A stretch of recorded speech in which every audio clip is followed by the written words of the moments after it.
Saudara pendengar sekalian, Radio Horor Indonesia segera dimulai.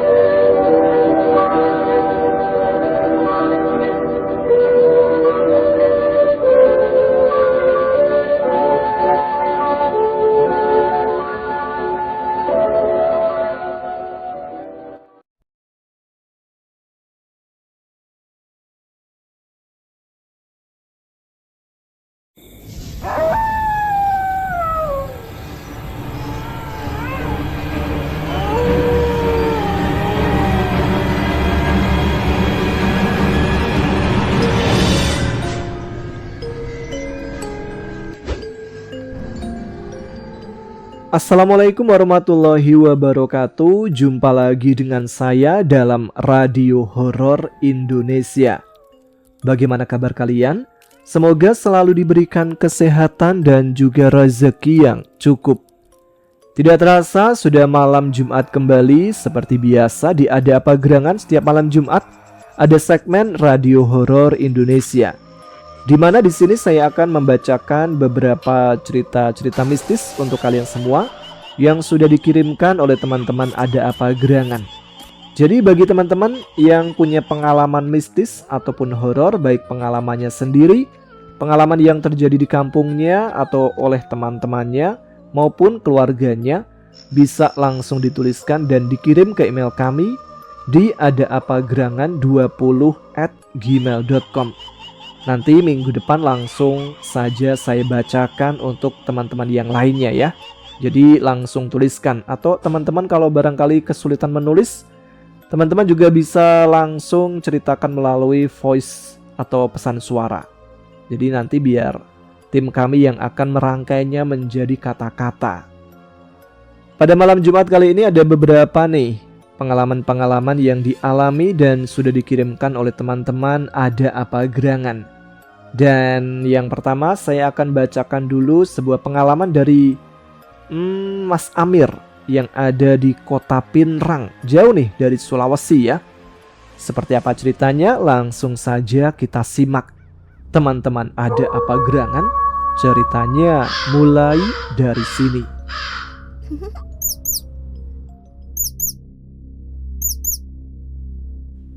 Assalamualaikum Mas Tama, perkenalkan nama saya Amir dari Pinrang, Sulawesi Selatan.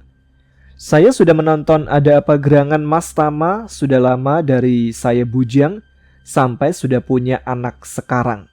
Jadi sekarang saya ingin berbagi pengalaman saya saat camping di sebuah bukit di daerah Pinrang.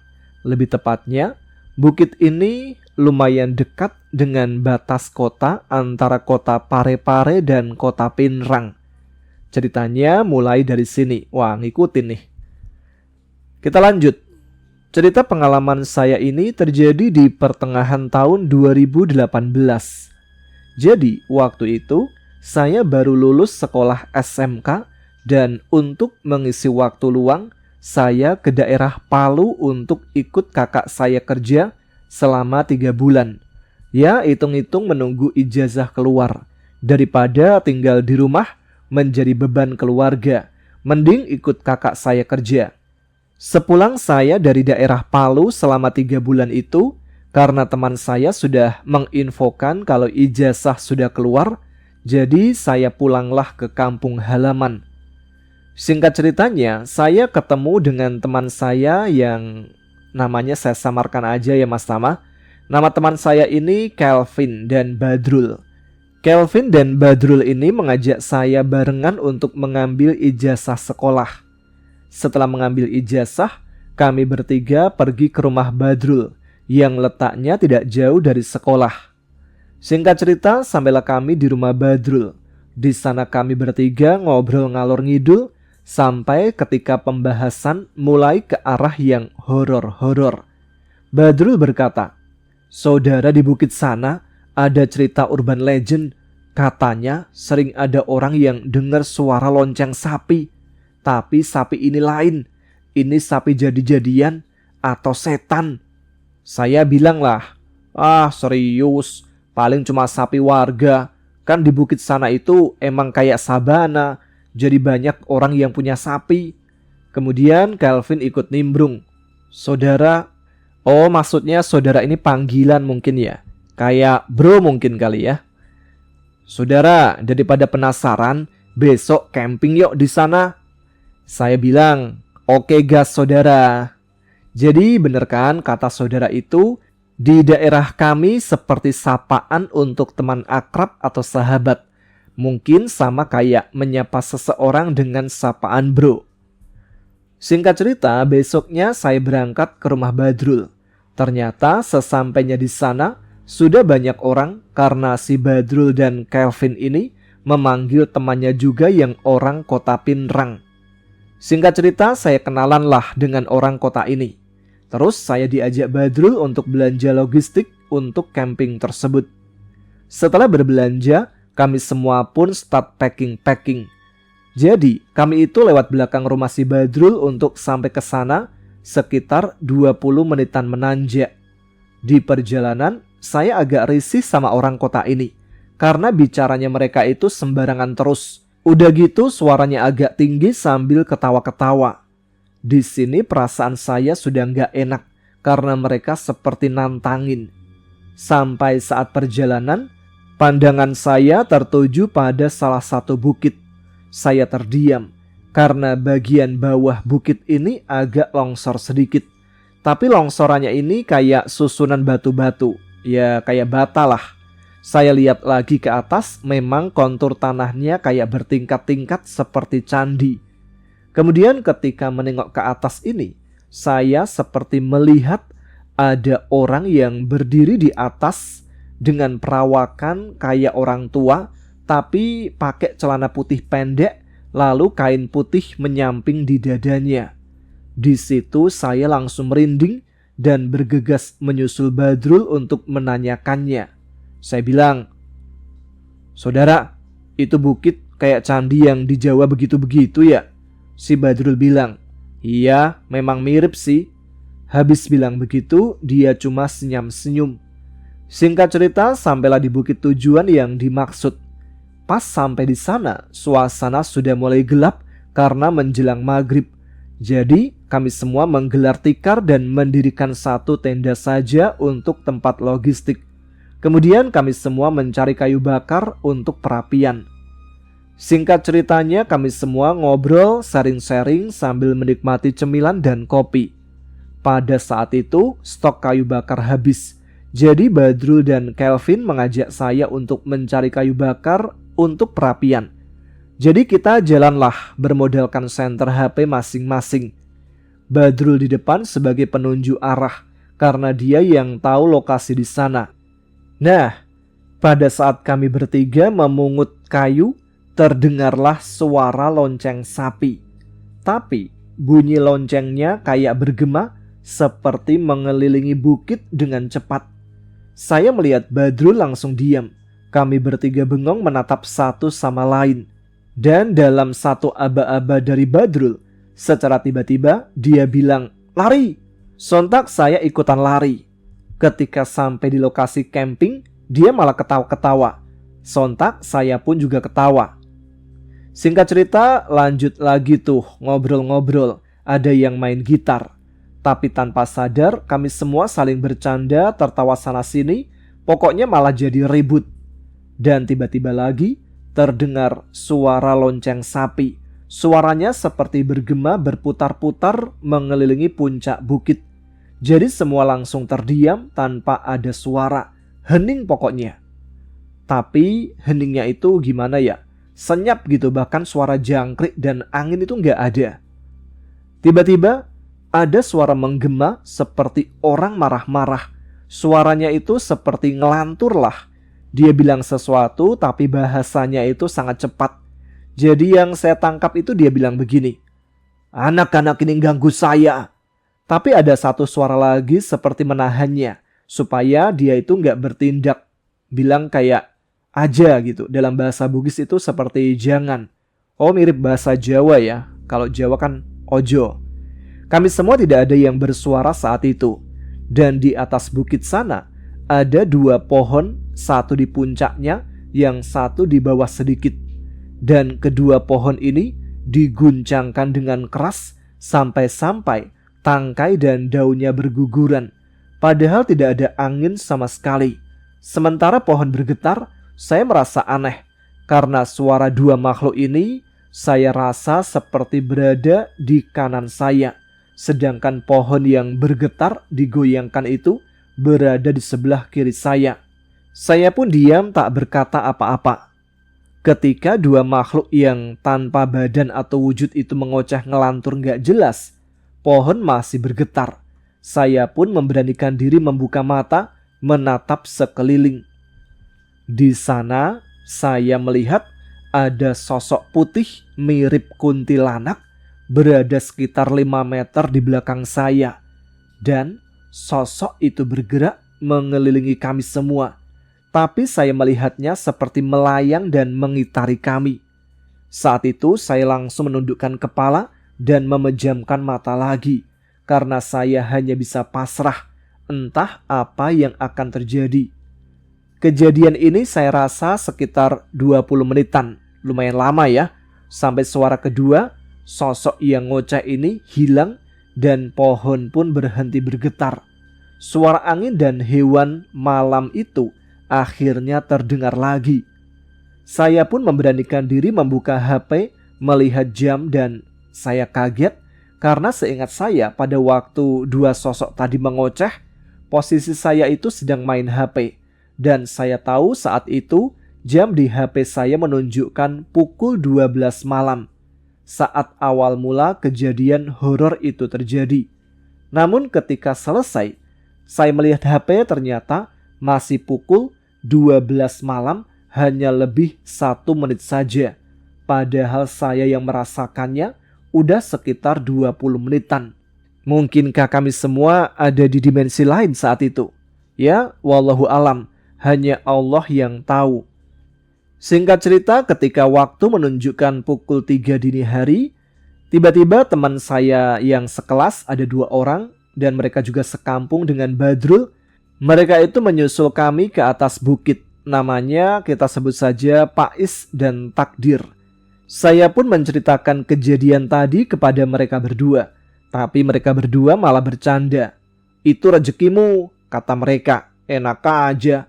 Kami pun tertawa bersama-sama. Oh iya, sekedar info ya, Badrul, Kelvin, Pais, dan Takdir ini satu kelas dengan saya di SMK. Cuma yang orang situ itu ya cuma Badrul, Pais, dan Takdir saja. Sementara Kelvin dia itu orang Pinrang, kota asli. Dan saya mendengar teman-teman Badrul yang dari kota Pinrang ini masih tegang dan sempat bilang, saya mau pulang. Tapi dia tidak berani karena tidak ada yang mau menemani. Terpaksa dia pun pasrah saja. Singkat cerita, saat suasana mulai kembali kondusif, barulah saya betul-betul menikmati acara camping ini.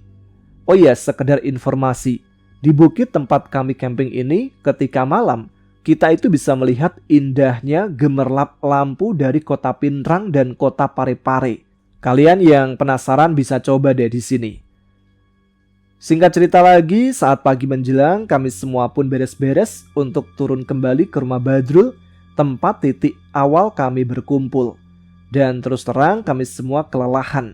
Secara kami semua tidak ada yang tidur dan betul-betul begadang sampai pagi.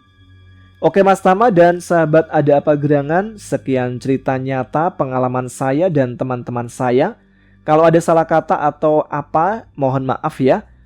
Amir, terima kasih sama Mas Tama. Nanti kapan-kapan saya kirimkan lagi deh cerita saya setelah selesai dari acara camping itu. Alhamdulillah keterima kerja di perusahaan makanan di daerah situ. Dan saya punya pengalaman horor saat kerja di perusahaan tersebut ketika shift malam. Terima kasih, salam dari Pinrang.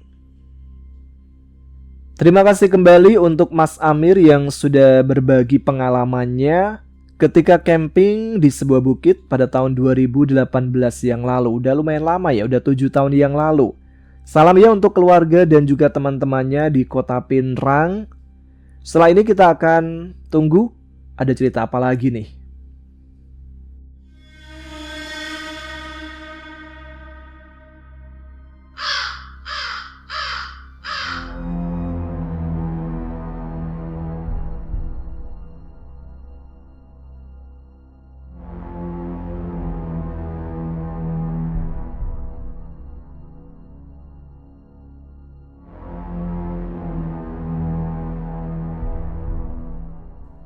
Assalamualaikum Mas Tama, izin berbagi cerita lagi ya.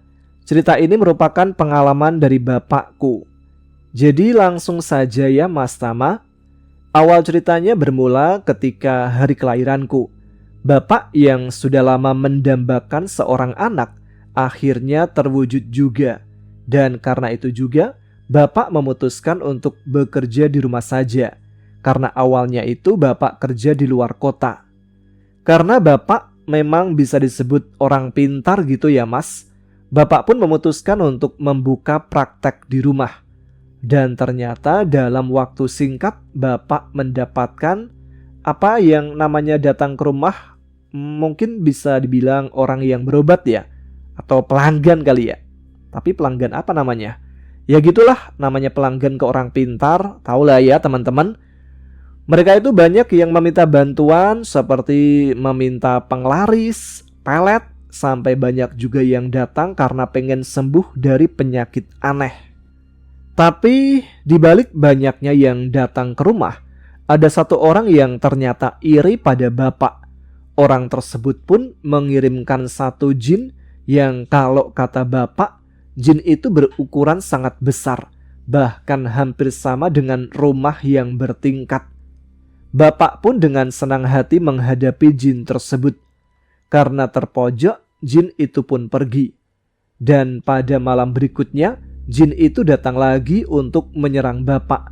Tapi jin itu memiliki taktik baru. Jin itu bilang pada Bapak, "Kamu memang kuat, tapi anak kamu tidak." Bapak pun menjawab, "Daripada harus mengorbankan anak, ayo kita gelut sampai akhir." Disitulah terjadi pertarungan sengit antara Bapak dan jin tersebut. Bahkan kata Bapak, saking kuatnya jin tersebut, Bapak sampai harus memanggil semua peliharaannya untuk memusnahkan jin itu. Di sisi lain, di penglihatan Mamah sama nenek malam itu berbeda. Menurut Mamah, Bapak itu awalnya sedang duduk di ruang tengah seperti biasa, bersila. Entah sedang apa, Mamah pun tak pernah mengganggunya. Tapi tiba-tiba, ayah lari ke dalam kamar dan menggendongku ke ruang tengah. Dengan masih menggendong aku, Bapak menggeram, menyeramkan sambil berkeliling di ruang tengah tersebut. Mamah yang bingung harus ngapain, hanya bisa melihat saja tingkah laku Bapak.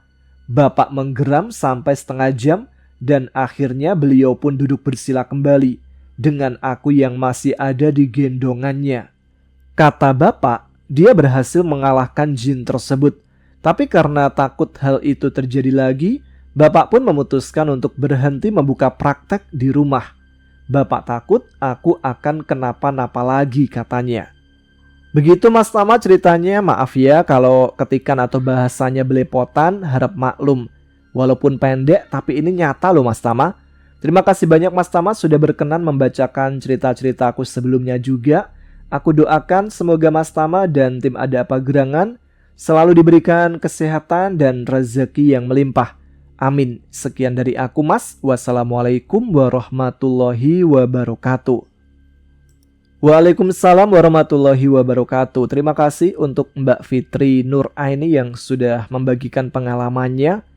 Pengalaman bapaknya tepatnya. Nah teman-teman juga mungkin bisa menuliskan walaupun bukan pengalamannya sendiri, melainkan pengalaman orang tua atau kakek neneknya yang dulu mungkin waktu kecil atau pernah kapan itu diceritakan.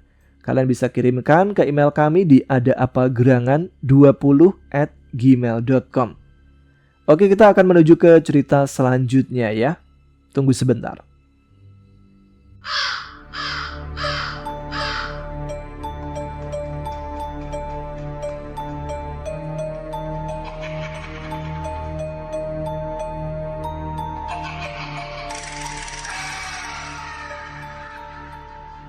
Halo, ini bukan cerita dari saya sih, tapi kesaksian cerita mistis dari teman saya yang menurut saya paling menarik untuk diceritakan dan diambil hikmahnya. Teman saya ini sebut saja namanya Mas Banu. Nah, yang melakukan ritual pesugihan ini namanya Mas Joko. Kejadiannya di tahun 2015. Mas Joko ini menafkahi keluarganya. Mas Joko punya 1 istri dan 5 orang anak yang masih kecil-kecil. Dia punya hutang cukup banyak, tinggal bersama mertuanya. Lengkap nggak tuh? Salah satunya adalah ada angsuran mobil yang macet belum terbayar. Mas Joko ini lalu minta saran ke Mas Banu untuk mencarikan solusi. Kemudian sama Mas Banu disarankan untuk melakukan ritual pesugihan di Gunung Pegat, wilayah Lamongan. Mas Banu dan Mas Joko kemudian berangkat menuju ke Kuncen Gunung. Setelah bertemu dengan Kuncen, Kuncen memberikan persyaratan pesugihannya harus ada tumbalnya. Tumbalnya harus bayi laki-laki yang belum berusia 36 hari, atau bahasa Jawanya itu belum ada sepasar.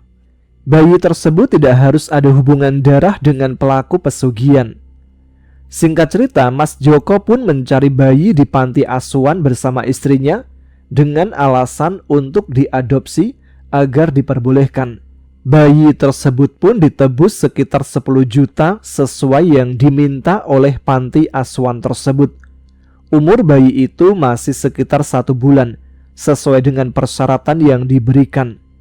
Mas Banu, Mas Joko dan istri serta bayinya lalu menuju ke rumah Kuncen tersebut. Sampai di rumah Kuncen, bayi itu menangis mulai dari maghrib sampai subuh tanpa henti. Dia berhenti hanya menyusu dari dot saja. Ketika susunya habis, bayi itu nangis lagi. Sekitar jam 12 siang, Mas Joko, Mas Banu dan Kuncen serta bayi yang akan dijadikan tumbal masuk ke dalam sebuah goa dengan membawa sesaji berupa ayam cemani dengan kemenyan, dupa, dan bermacam-macam bunga diletakkan di atas tampah. Semua sesajen yang sudah dibawa diletakkan di atas batu yang ada di dalam goa tersebut, termasuk bayi itu. Mas Joko duduk di belakangnya, sementara Mas Banu duduk agak jauhan karena diminta Mas Joko untuk menemani. Sementara si Mbah Kuncen itu kembali ke rumah. Sekitar 30 menitan terdengar suara gamelan yang sangat jelas di dalam gua. Setelah suara gamelan tersebut mereda, muncul angin dingin yang cukup besar disertai bau wewangian melati keraton. Tiba-tiba muncul sosok wanita yang sangat cantik menggunakan baju kebaya seperti putri kerajaan, menggunakan mahkota dan selendang. Kemunculan wanita ini disertai suara desisan ular yang cukup kencang. Dan ternyata suara itu berasal dari wanita tersebut. Setelah beberapa menit, baju kebaya tersebut tiba-tiba lepas dan jatuh. Wanita tersebut berubah menjadi sosok ular yang sangat besar, sebesar pohon kelapa. Ular itu melingkari bayi dan sesajen yang diletakkan di atas batu tersebut. Kemudian ular itu memakan satu persatu sesajennya. Pertama yang dimakan adalah ayam cemani, kemudian sesajen bunga-bungaan, dan terakhir memakan bayi tersebut. Bayi itu ketika dimakan ular itu anehnya tidak menangis sama sekali. Setelah memakan sesaji, ular itu berubah kembali menjadi wanita cantik. Wanita tersebut tiba-tiba memberikan daun kering dengan bertuliskan aksara Jawa pada Mas Joko. Setelah mendapatkan daun tersebut, mereka pun keluar dan memberikannya pada Kuncen. Dari Kuncen dijelaskan bahwa pesugihannya berhasil. Kemudian pantangannya adalah harus menjauhi yang berbau agama. Jika melanggar, pantangannya akan sangat berat. Untuk hasilnya, setelah sampai rumah harus tidur sendiri. Setelah bangun tidur, lihatlah ke bawah bantal.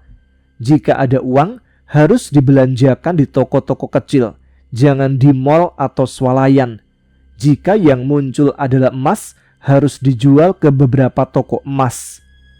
Singkat ceritanya aja, setelah bangun tidur, Mas Joko melihat di bawah bantal ada uang kertas 100 ribuan, jumlahnya itu ada 7, sementara 50 ribuannya ada 1. Uang itu coba dibelanjakan di toko bangunan untuk membeli material.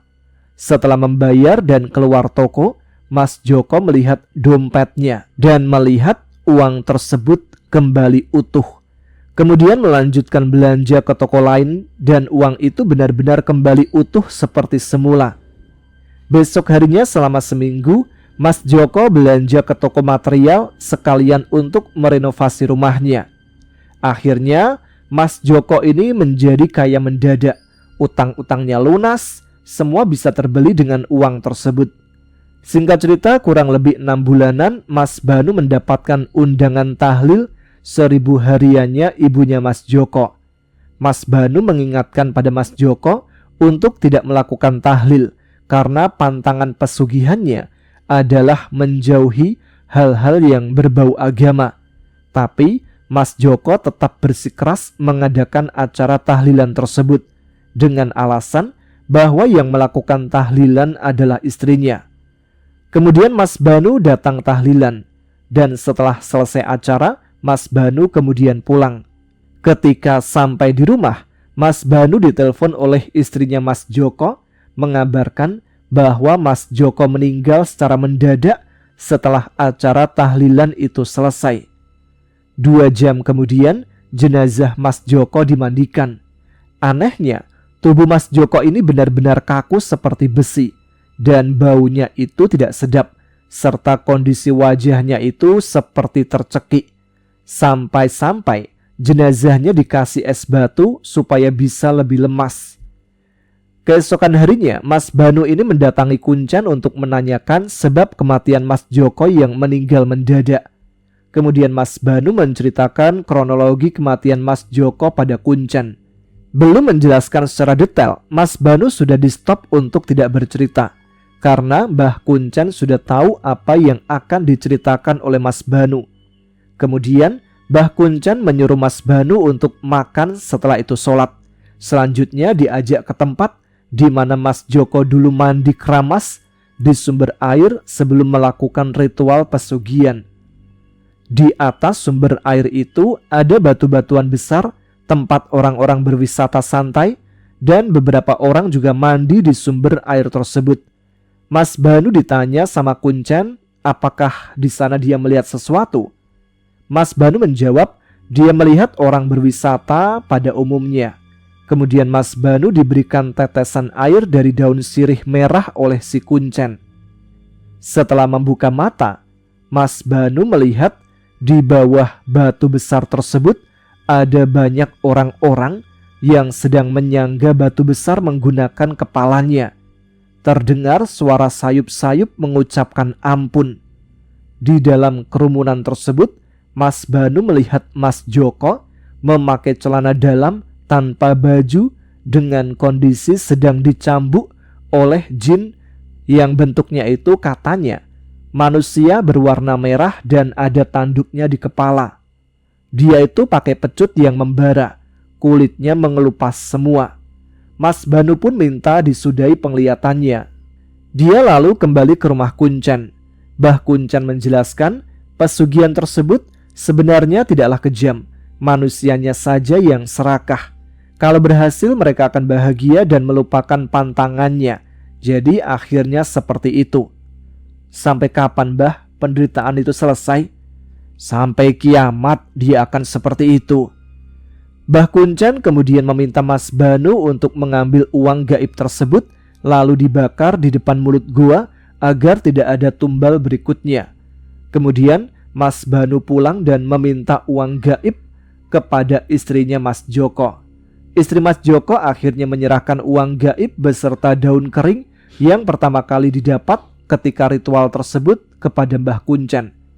Setelah uang gaib dan daun kering itu dibakar, Mas Banu lalu pulang. Mbah Kuncen memberikan wejangan untuk tidak ziarah ke makam Mas Joko. Kurang lebih mendekati 40 harinya Mas Joko, mertua Mas Joko ini meninggal semua. Pertama, bapak mertuanya, kemudian 3 harinya disusul ibu mertuanya, meninggal tanpa sebab semua. Pada malam hari, Mas Banu bermimpi Mas Joko sedang menggandeng kedua mertuanya. Mertua Mas Joko ini ternyata juga menikmati kekayaan dari hasil pesugihannya. Sedangkan bapak dari Mas Joko ada di Kalimantan. Mobil Mas Joko yang sempat macet angsurannya dijual oleh istrinya karena istrinya sudah tidak punya harta untuk mencukupi kehidupannya. Mobil itu dijual ke teman Mas Joko dan ternyata temannya ini mengalami kecelakaan sampai mobilnya hancur. Sedikit kesimpulan dari cerita-cerita pesugihan yang saya dengarkan dari beberapa teman saya yang menekuni dunia gaib adalah hampir semua pelaku pesugihan berakhir menyedihkan. Mulai dirinya sendiri yang jadi tumbal, keluarga, karyawan atau pekerjanya. Bahkan orang lain yang tidak tahu apa-apa juga bisa jadi tumbal. Rata-rata kematiannya secara mendadak. Kondisi jenazah yang aneh, berbau tak sedap, kejadian-kejadian ganjil selama pemakaman dan lain-lain. Si pelaku pesugihan rata-rata meninggalnya di akhir ketika dia sudah tak memiliki lagi orang yang akan ditumbalkan. Dia akan mengalami sakit-sakitan yang tak kunjung sembuh. Kalaupun pelaku pesugihan ada yang masih tetap kaya dan kondisinya baik-baik saja, jumlahnya itu tidak banyak dan kemungkinan besar belum menemui titik baliknya. Kalau ada yang bilang pesugihan tanpa tumbal sangat tidak mungkin, bangsa gaib tidak akan memberi jika dia tidak mendapatkan imbalan. Iya kan? Kalaupun ada yang memberikan secara cuma-cuma, biasanya yang diberi ini orang baik dan dia juga tidak akan memakai secara sembarangan. Nah, bagaimana jika pelaku pesugihan ini ingin putus perjanjian di tengah jalan? Apa bisa? Jawabannya bisa iya dan bisa tidak. Yang saya pahami, yang bisa memutus perjanjian itu adalah kuncen dan praktisi spiritual yang lebih tinggi. Mayoritas pakai ruqyah. Kalau sudah diputus, biasanya hartanya akan habis juga. Nah, demikian ceritanya. Bagi teman-teman yang mendengarkan, jangan sekali-kali terpikat atau tertarik untuk melakukan pesugihan ya. Nikmatnya itu di awal dan di akhir kalian akan sangat menderita. Sekian, wassalamualaikum warahmatullahi wabarakatuh.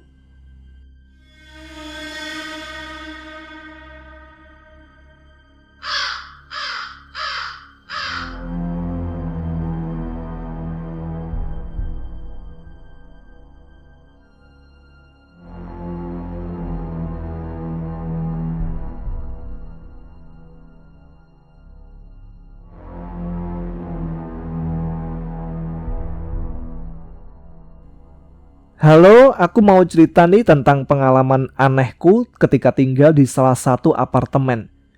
Sebelumnya, cerita ini berdasarkan kisah nyata dari pengalaman pribadi ya.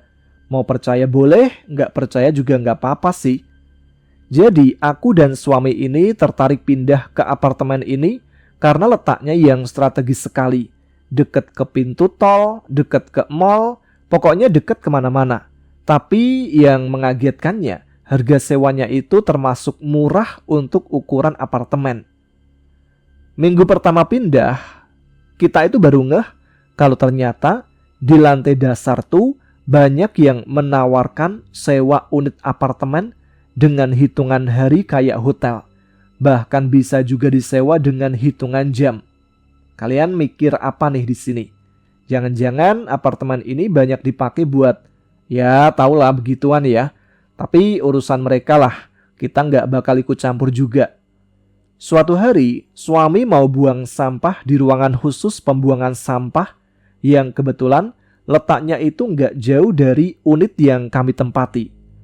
Begitu pintu dibuka, suami langsung kaget karena di dalamnya banyak makhluk bentuknya itu kayak, kalian pasti nggak percaya, mirip slime yang lagi asik makan sampah-sampah yang ada di sana. Ini antara aneh sama lucu sih. Mereka bahkan sempat melihat suami balik, tapi nggak lama mereka lanjut makan lagi. Suami pun langsung cepat-cepat buang sampahnya dan pergi. Baru kali ini lihat hantu yang bentuknya kayak gitu. Jijik banget, kata suami pas cerita. Di apartemen ini beberapa kali suamiku itu mergokin pasangan lagi cipokan di mobil di parkiran. Gak cuma sekali dan bukan cuma 1 atau 2 pasangan yang kayak gitu. Yang paling epic itu waktu saya dan suami abis dari bawah untuk ambil laundry. Kan kita nunggu lift nih buat ke atas karena unit kita kan di lantai 7. Gitu pintu lift terbuka, kita itu lihat jelas banget ada kejadian ala-ala film dewasa gitu. Jadi mereka itu berdiri persis di sebelah pintu dan tombol liftnya. Bedanya mereka itu benar-benar nempel satu sama lain. Lagi ciuman dan posisi tangan si cowok itu, maaf ya, masuk ke dalam rok si ceweknya. Gak usah tanya dan gak usah bayangin lah, pokoknya gitu. Begitu ngeh kalau pintu lift terbuka dan lihat saya beserta suami memperhatikan mereka. Bahkan suamiku sampai melototin. Barulah mereka langsung memisahkan diri. Tapi anehnya mereka itu nggak turun, tapi ngikut lagi ke atas. Kebayang nggak sih suasananya kayak gimana dalam lift? Berempat tapi diem-dieman. Mereka juga kelihatan malu banget sih pas udah sampai lantainya. Mereka buru-buru keluar secepat itu. Jujur waktu itu saya benar-benar shock karena itu kok bisa sih ya mereka ngelakuin itu di lift. Suatu malam, saya dan suami sedang mengobrolkan kemungkinan pindah dari apartemen ini. Gak enak juga ya, tiap hari itu selalu ada pemandangan yang bikin syok. Sebenarnya alasan pengen pindahnya sih bukan karena aneh-aneh kayak cerita-cerita sebelumnya. Cuman kita pengen aja tinggal di rumah tapak, bukan apartemen lagi. Kayaknya kalau udah punya anak nanti, lebih baik itu tinggal di rumah tapak dibanding apartemen gitu. Ketika lagi asik diskusi, tiba-tiba muncul sesosok makhluk berwujud laki-laki setengah badan. Jadi suami aku itu kan bisa dibilang dia itu bisa melihat hantu ya. Sementara aku sendiri itu nggak bisa lihat, tapi bisa merasakan bagaimana bentuk mereka. Ini pun kondisional ya, nggak selalu. Nah, setelah kaget, suami tanyalah ke pria itu, "Kamu siapa? Mau ngapain? Jangan ganggu ya." Tapi pria yang badannya cuma sepotong itu diem aja. Gantianlah saya yang tanya, "Mau ngomong apa?" Agak lama nih. Kita terjeda, gak ada suara sama sekali. Tiba-tiba sosok itu tuh jawab, "Kalian berdua orang baik. Tempat ini gak cocok buat kalian. Lebih baik kalian pindah dari sini." Dan jawaban itu tuh yang dengar hanya saya. Lalu saya sampaikanlah omongan dia ke suami. Kata suami begini, "Tanpa kamu suruh, kita juga udah tahu dan memang udah ada rencana buat pindah. Tapi makasih sudah bilang kita orang baik. Sekarang kamu pergi ya." Gak lama kemudian dia pergi. Lalu suami tanya, "Itu siapa?" Saya cuma geleng-geleng, gak tahu, gak tanya. Mantan penghuni sini kali. Singkat ceritanya aja, akhirnya saya dan suami pindah. Lucunya, mungkin sekitar sebulan setelah kami pindah, tiba-tiba muncul berita tentang apartemen ini. Jadi ada unit yang jadi ladang ganja. Ternyata keputusan yang tepat ya buat pindah. Ngomong-ngomong buat teman-teman, jangan tanya nih nama apartemennya apa. Tapi yang tahu ya diem-diem aja atau tuliskan kolom komentar lah. Tapi pakai inisial aja ya. Oke, sekian aja ceritanya. Maaf nih kalau belibet. Wassalamualaikum warahmatullahi wabarakatuh.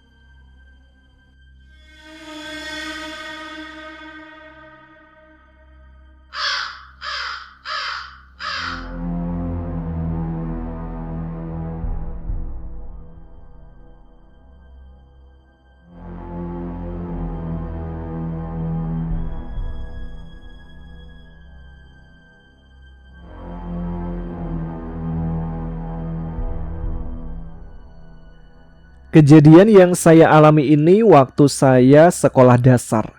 Mungkin masih duduk di bangku kelas 1 atau 2. Siang itu, kejadiannya pada siang hari ya. Saya sudah mengambil air wudhu dan bersiap untuk sholat zuhur. Setelah berwudhu, saya malah ke ruang keluarga. Singkat cerita, saya kala itu sedang asik teleponan bersama suara di seberang sana. Tapi tiba-tiba saya terkesiap karena saat itu saya melihat ada sesosok wanita yang sedang berdiri di kamar orang tua saya. Posisi saya sedang berdiri karena berkomunikasi dengan teman melalui sebuah telepon dinding. Namun sejurus kemudian saya menghela nafas lega karena saya ingat bahwa itu adalah ibunda yang sedang sholat. Dari tempat saya berdiri memang tidak begitu jelas wajahnya karena membelakangi saya. Tapi baru saja bernafas lega, ternyata begitu saya berdiri agak serong ke kiri, saya melihat ibunda tengah rebahan di sofa ruang tamu. Di situ saya sudah tidak bisa berpikir jernih. Saya bergeming beberapa saat dan akhirnya saya menutup telepon perlahan. Saat itu saya bingung. Yang mana ibu saya? Lalu saya mencoba melihat lagi ke arah kamar orang tua dan sosok wanita itu masih ada. Saya bisa melihatnya walau tidak begitu jelas karena sisi wajahnya tertutup renda-renda mukena. Saya harus mundur beberapa langkah supaya bisa mengenali wanita tadi. Namun saya tak punya nyali. Akhirnya saya putuskan untuk melihat lebih jelas ke arah ruang tamu dan saya pastikan bahwa itu benar-benar ibu. Begitu ada kekuatan, maka saya menjerit sambil menghampiri ibu. "Ibu, tolong kakak!" Tentu saja ibu terkaget-kaget lalu menanyakan ada apa gerangan. Kemudian saya bilang bahwa di kamarnya ada sesosok wanita yang hendak sholat. Saya pikir wanita itu adalah ibu. Lalu ibu yang pemberani mengajak saya ke area kamar. Jangan tanya takutnya seperti apa. Situasinya itu sungguh mencekam dan sanggup membuat diri ini gemetar. Begitu masuk kamar, ternyata sajadah dan mukena masih di tempat semula. Ibu meyakinkan saya bahwa tidak ada siapa-siapa di sana. Namun saya kekeh alias bersikeras bahwa tadi ada wanita yang hendak melakukan sholat dengan bertakbiratul ihram. Sosok itu tengah mengangkat kedua tangannya. Saya pikir itu ibu saya yakin. Akhirnya ibu menginterogasi saya apakah saya sudah sholat zuhur.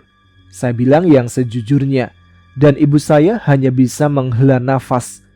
Sajadah yang terhampar beserta satu set mukena di atasnya teronggok begitu saja karena saya malah asik teleponan. Hikmahnya adalah ibu menasihati bahwa jangan suka melalaikan sholat. Sholatnya dinanti-nanti sesuka hati. Jadi deh keduluan sholat sama sesuatu. Apalagi kondisinya kan sudah berwudu, sudah menggelar sajadah dan mukena, malah melakukan kegiatan duniawi lainnya yang tidak darurat sama sekali. Nah, sejak saat itulah menjadi titik balik bagi saya agar selalu menyegerakan sholat. Pengalaman masa kecil yang terbilang horor sih bagi saya, ternyata berkontribusi juga dalam hal kebaikan, yaitu pengalaman spiritual. Saya juga agak penasaran sih, kalau saat itu saya berani, gimana ya wajah dari wanita itu? Apakah itu jin yang menyerupai manusia? Wallahu alam. Mungkin teman-teman bisa memberikan pendapat di kolom komentar.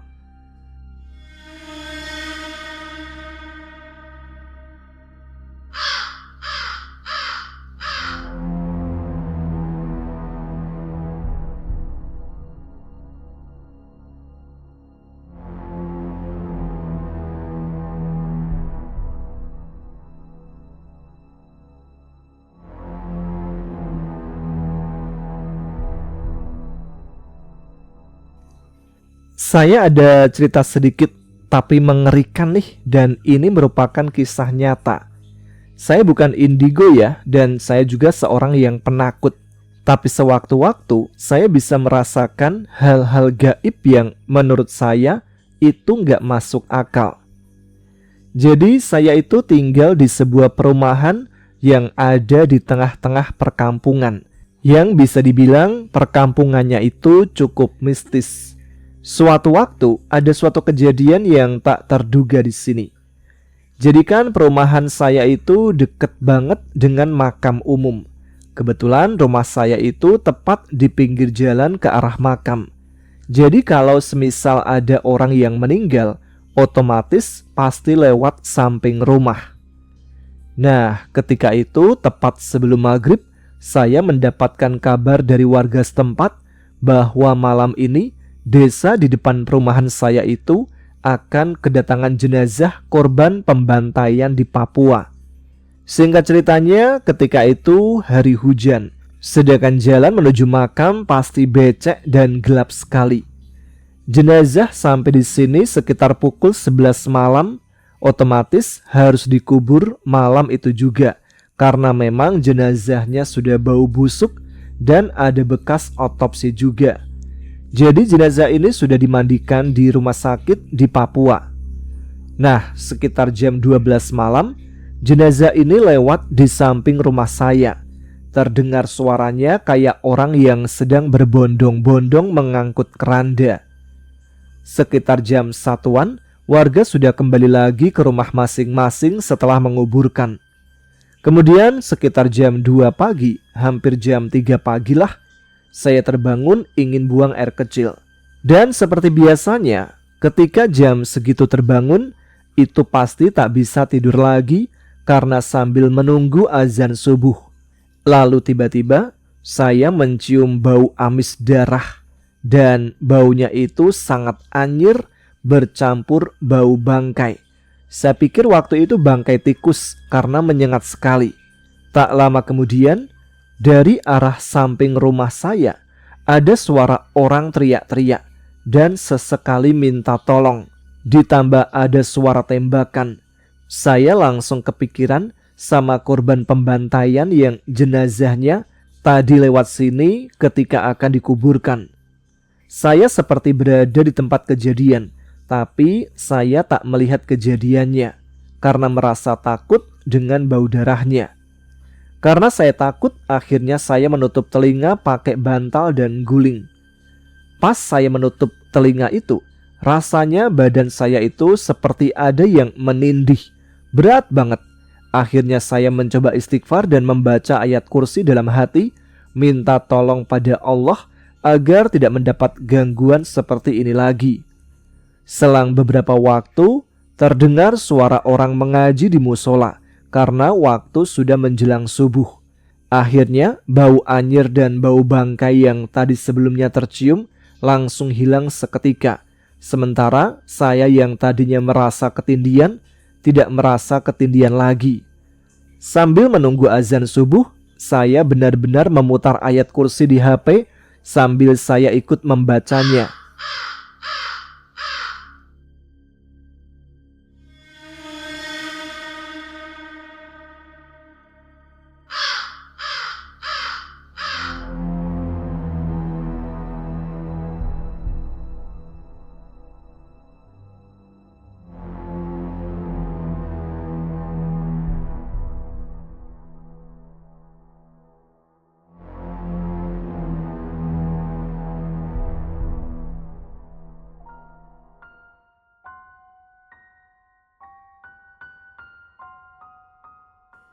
Itu dia teman-teman, beberapa cerita yang bisa saya bacakan untuk Radio Horor Indonesia malam ini. Bagi teman-teman yang mungkin juga punya pengalaman mistis, bisa dikirimkan ke email kami di adaapagerangan20@gmail.com. Jadi minggu depan bisa langsung saya bacakan untuk edisi Radio Horor Indonesia setiap malam Jumat. Terima kasih sekali lagi untuk teman-teman semua yang sudah berbagi pengalamannya di sini, sehingga meramaikan malam Jumat kali ini. Sebelum kita akhiri, seperti biasa, saya akan membacakan beberapa komentar-komentar yang sudah dikirimkan oleh kalian semua. Saya pilihin ya beberapa komentar yang sudah dituliskan pada episode Radio Horor Indonesia pada malam Jumat sebelumnya. Yang pertama ada Mbak Nyai Abdul 22 yang berada di Taiwan. Pertama nih komentarnya. Kayaknya memang sinyal di Taiwan jos banget nih ya. Sering banget jadi yang pertama nih. Karena susah banget nih. Untuk komentar pertama saya juga ngalamin. Coba komentar pertama. Yang punya channel aja kesusahan. Oke, selanjutnya komentar yang kedua ada Rianti Sabar. Assalamualaikum warahmatullahi wabarakatuh. Sehat selalu mas, sukses selalu bersama tim sekeluarga, amin ya rabbal alamin. Ditunggu cerita selanjutnya.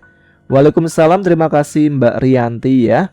Lalu ada Mbak Rumiati yang ada di Medan. Mas Tama, mohon doanya dan teman-teman semua agar banjir besar yang melanda di kotaku Medan, Sumatera Utara yang sampai sekarang belum surut banjirnya.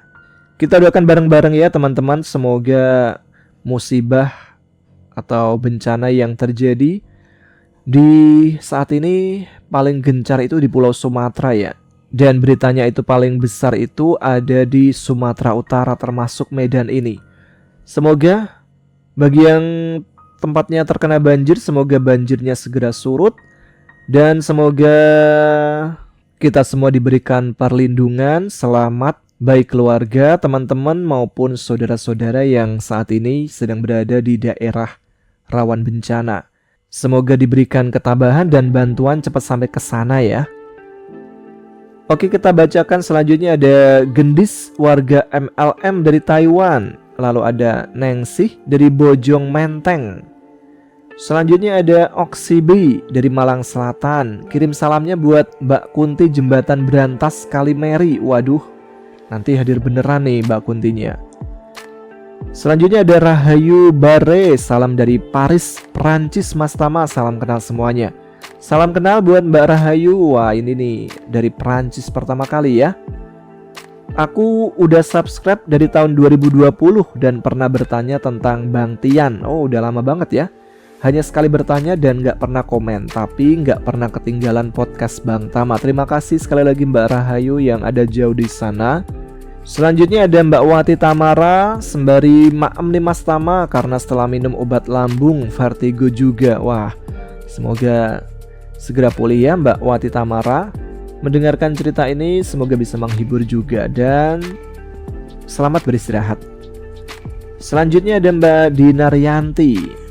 Lalu Mas Latif Muhammad yang ada di Tangerang Selatan. Kemudian Mas Hasan Ahmed, Mbak Kirania Arfa yang selalu suka dan menunggu-nunggu RHI FM nih. Bahagia nih pasti RHI-nya udah tayang ya. Kita jumpa lagi di minggu depan pastinya setelah segmen ini berakhir, RHI-nya juga berakhir. Ada juga Mbak Herlina Susanti dari Bandung. Ada Mas Dimas Budiawan. Pengen cerita pengalaman saya 2 minggu kemarin saat kami berlima semua melihat makhluk kerdil berbulu, bermata satu dan berwarna merah. Lokasinya berada di negara tetangga. Oh, ini Mas Dimas, udah saya terima nih ceritanya. Siap-siap besok dibacakan ya. Kemudian ada Mbak Tini Sumartini, ada Mbak Ririn Kurniawati, Mbak Kaiza Awil dari Pamulang. Kemudian mamanya Ikna, bisa salam, bisa juga laos atau serai, malah bumbu dapur. Lalu ada Sutris Zahra ya. Kemudian Spoky, bener ya. Zo yang nanya nih, Danan Cahyo kapan mas? Wah, kayaknya belum tahu deh ya. Karena yang nyiapin kan ada tim sendiri. Jadi untuk Danan Cahyo saya tinggal baca nih maunya kapan. Kalau disiapin ya saya tinggal baca nih. Tapi kayaknya Danan Cahyo lumayan ketinggalan juga ya di Ada Apa Gerangan, soalnya channel lain udah jauh-jauh nih ceritanya. Tapi kita tunggu aja. Kalau disiapkan nanti saya bacakan, siap pokoknya. Selanjutnya ada Arsya Al-Muiz dari Bekasi. Ada Mas Hasan Belanda nih. Wah, dari Belanda. Tadi dari Perancis, sekarang Belanda. Ada Mbak Ayu Rahayu dari Makau, Cina. Selanjutnya Mbak Zulaika Dimas. Lalu ada Dwi Solihah. Assalamualaikum Bang Tama, mohon untuk cerita Sepertiga Malam diperbarui dong. Ceritanya sangat bagus, cuman untuk audionya dulu belum sebagus sekarang. Semoga dikabulkan ya Bang. Siap, nanti kita izin ulang ya sama penulisnya. Kalau nggak salah penulisnya itu ini deh, Mas Teguh Paluvi ya kayaknya nih ya, yang saat ini ceritanya aktif banget nih di channel Prasojo Muhammad. Nanti saya tanyaan deh ya, saya tanyain deh ya, sampai salah nggak tuh. Selanjutnya ada Mas Agus Zailani. Kemudian ada sohib saya nih Mbak Mita dari Malang ternyata. Kemudian dari Mas Juni Harto dari Cipulir yang selalu nyimak, mantap. Lalu ada TN Putra. Makasih Mas Tama udah bersedia dibacakan. Dan tim Ada Apa Gerangan juga terima kasih. Ambil positifnya aja ya. Oh, ini Mas Putra yang kemarin, minggu kemarin nih, yang kirim cerita. Ada yang masih ingat? Kalau yang lupa, simak lagi aja ya. Selanjutnya ada Dang Pratama. Lalu Bang Buyung Aryansyah dari Konawe. Ada Roro Jomblo, malam Jumat hujan-hujan selonjoran, nikmatnya sambil ngopi dan udut. Wih, mantap nih. Ada juga Edi Hirmawan, kangen cerita malam Jumat. Saifuddin, Assalamualaikum Mas Tama, saya dari Kalimantan. Salam buat anakku Ataki yang ada di Madiun. Wah, kok jauh banget. Mas Saifuddinnya lagi merantau nih kayaknya. Pasti lagi kangen nih sama keluarga yang ada di Jawa nih ya. Selanjutnya ada Smoky Gaming, lalu Irwan Ristu, ada Mbak Dian yang minggu kemarin, wah kasih saweran nih. Terima kasih Mbak Dian ya, udah kasih saweran. Wah, cocok nih. Kita bisa beli kopi nih. Terima kasih sekali lagi untuk Mbak Dian. Lalu ada Veres Ges, betul nggak nih? Ada Mas Irwan Mulyana, ada juga Seng Penting Mancing. Wah, mancing terus nih kayaknya. Ada Mas Abimanyu dari Cirebon, Arabai juga ada. Ada Bang Mohdrus Madi Mustafa, Jom Layan Seram Angker sampai tertidur. Dari Malaysia nih bahasanya. Kemudian Inspirasi Hidupku dari Depok. Ada Nandang Rohmana dari Bandung. Ada Mas Hendi Suhardiman.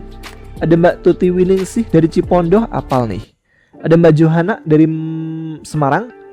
Mbak Ayudia, Mbak Ayi Rahma, ada Mas Fufah dari Jember. Kemudian Mbak Ida Farida dari Banjarnegara.